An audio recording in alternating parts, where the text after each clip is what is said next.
Oh, man. I wish I knew what to say. I mean, you plan all your life for something like this, and I don't know. It's the first time I've been speechless. Everybody knows I know how to talk.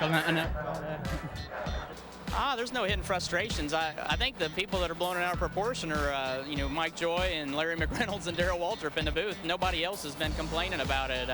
It's funny. I keep watching the replays of the race after I get home and listening to Darrell and Mike Joy and McReynolds. It's like you keep watching the screen waiting on Tattoo to come by in his little white tuxedo welcoming everybody to Fantasy Island. I mean, we're not picking on him. We're just telling what we see. DW says, Tony, that he's not picking on you. He just is seeing what the video shows.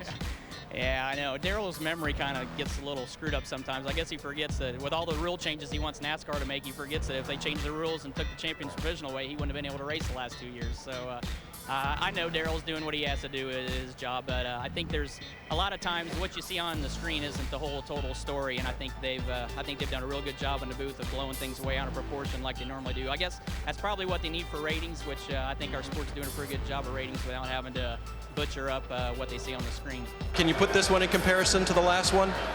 This one's for every one of those fans in the stands that pull for me every week and take all the bullshit from everybody else.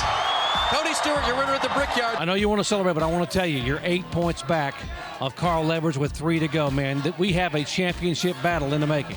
He better be worried. That's all I got to say. He ain't going to have an easy 3 weeks. How about that for a warning from Tony Stewart? Wow. Nicole? I'll wreck my mom to win a championship. I'll wreck your mom to win a championship. Did you say something? The same thing I told you earlier. You can come visit my trophy in the room at Vegas when you get out there. He's got the talking part figured out. Problem is, I don't think you led the points yet this year, have you?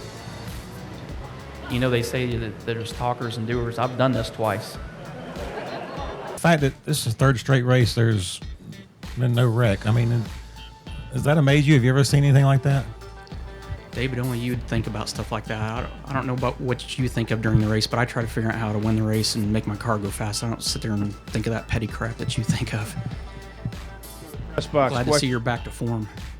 You know, just sorry we couldn't crash more cars today. We didn't fill the quota for today for Talladega and NASCAR. If we haven't crashed at least 50% of the field by the end of the race, we need to extend the race till we at least crash 50% of the cars, because it's not fair to these fans for them to not see any more wrecks than that and more tore up cars. I mean, we still had over half the cars running at the end, and it shouldn't be that way. I think we ought to just tape them off solid and run them until they blow up anyway. I think it'd make it a lot more exciting for the fans. I mean, they deserve to see us run 500 miles, and you know, like I said, if we don't crash half of the field by the end of the race, they really need to extend it, because I mean, that's what the fans want. They want to see that excitement, and I feel bad that as drivers we couldn't do a better job of crashing enough cars for them today. I'm asking whether you're happy or you're upset. No, with your tone. I'm upset. I'm upset that we didn't crash more cars. I mean, I feel like that's what we need. You know, that's what we're here for. I mean, and I feel bad if I don't spend at least $150,000 and tore up race cars going back to the shop. So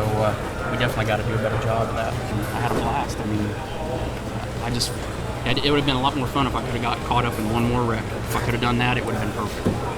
I mean, I think if we could make it a figure 8, it'd be perfect. It would absolutely be perfect here. It'd be better than what we got.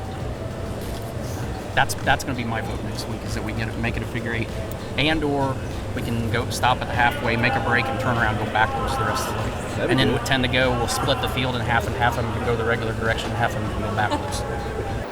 We weren't that great of a race car even, but we were definitely faster than Matt after that restart, and checked up twice to not run over him, and I learned my lesson there. I'm going to run over him every chance I got from now to the end of the year, every chance I got.